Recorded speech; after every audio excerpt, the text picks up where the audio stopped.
ଚୋରି ହେଇଛି ଘରୁ ଗ୍ରିଲ୍ ତାଡ଼ିକି ଘରୁ ସବୁ ଚୋରି କରି ନେଇଛନ୍ତି ପ୍ରାୟ 20-25 ଲକ୍ଷ ଟଙ୍କାର ସୁନା ଗହଣା ଟଙ୍କା ସବୁ ନେଇ ପଳେଇଛନ୍ତି। ଆପଣ କେମିତି ଜାଣିପାରିଲେନି ଯେ ଘରୁ ଚୋରି ହେଲା?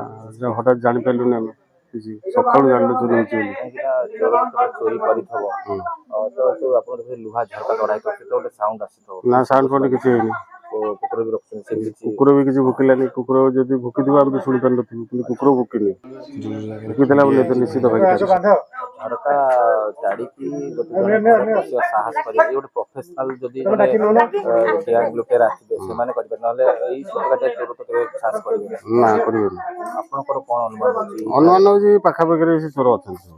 ଚୋର ଅଛନ୍ତି ତ ଆପଣଙ୍କୁ ସେ କେତେବେଳେ ଅନୁଧ୍ୟାନ କରିଛନ୍ତି ବା ଟାର୍ଗେଟ ଅନୁମାନ କରିଛନ୍ତି କେତେବେଳେ ଆପଣ ଯିବା ଆସିବା ପରେ ନଜର ରହିଛି? ହଁ ସିଏ ତାଙ୍କର କରିଥିବେ ଆମେ ସେଟା ଚିନ୍ତା କରିନୁ ଏବେ ଜାଣିପାରିନୁ। ଜାଣିପାରିଥିଲେ ଆମେ ଆମର ଇଏ କରିଥାନ୍ତୁ ଆମେ ସତର୍କ ହୋଇଥାନ୍ତୁ ସେ ସତର୍କ ଭାବେ ହେଇନି। ଏବେ କଣ ଆପଣ ଆଶା ରଖିଛୁ ପୋଲିସ ବାଲା ପ୍ରପର ଇନଭେଷ୍ଟିଗେସନ ଯଦି କରିବେ ତାହେଲେ ଆମେ ଜିନିଷ ଫେରିପାଇବୁ। ଜିନିଷ ଫେରିପାଇବେ? ହଁ। ଆଚ୍ଛା ଯୋଉ ଘରୁ ଚୋରି ହେଲା ସେ ଘରେ ପୁଅ ବି ଥିଲେ ନା ନଥିଲେ ମାନେ ନାଇଁ ନାହାନ୍ତି ପୁଅ ବୋଉ ଯାଇଛନ୍ତି ବୋଉ ଯାଇଛି ଗାଁକୁ ଟାର୍ଗେଟ କରିଥିଲେ ଟାର୍ଗେଟ କରିଥିଲ। କେତେବେଳେ ସେ ଘରେ ଅନୁପସ୍ଥିତ ରହୁଛି ସେତେବେଳେ ଫାଇଦା ଉଠେଇକି ଚୋରି କରୁଛି। ଆଜ୍ଞା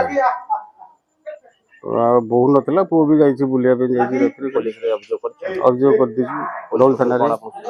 ଆଉ ପୋଲିସ ଆସିଲେ ତାଙ୍କ ଇନଭେଷ୍ଟିଗେସନ କରିକି ସେ ଲେଖାଲେଖି କଲେ କରିକି ଦେଖିଛନ୍ତି ଆଉ କରିଛନ୍ତି। ଆପଣଙ୍କୁ ଲାଗୁଛି ନ୍ୟାୟ ଦେଇପାରିବେ ପୋଲିସ? ହଁ ଯଦି ସେମାନେ ନ୍ୟାୟ ଦେଇପାରିବେ ତାଙ୍କ ଉପରେ ସବୁ ନିର୍ଭର କରୁଛି ନ୍ୟାୟ ଦେଲା ଭଳିଆ। ପେଟ୍ରୋଲିଂ କେମିତି ଦେଖୁଛନ୍ତି? ପିସିଆର ପେଟ୍ରୋଲିଂ ପ୍ରାୟ ନାହିଁ।